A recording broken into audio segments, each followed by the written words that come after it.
Audience point of வியூன்னு சொல்லி ஒன்று இருக்கு. Let me explain.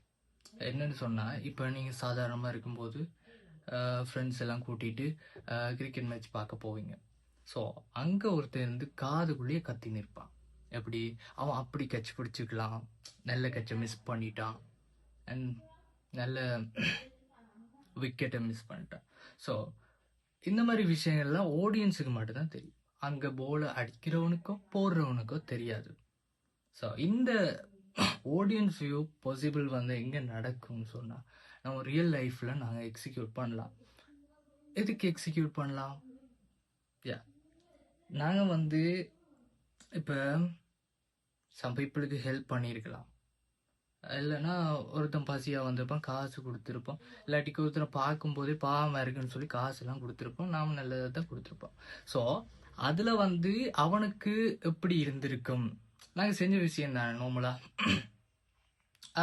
அவனோட பாயிண்ட் ஆஃப் வியூவில் எப்படி இருக்கும், பார்க்குறவங்களுக்கு எப்படி இருக்கும் அப்படின்னு சொல்லி daily weekly once or twice வீக்கெண்ட்ஸில் கூட நீங்கள் ட்ரை பண்ணலாம்.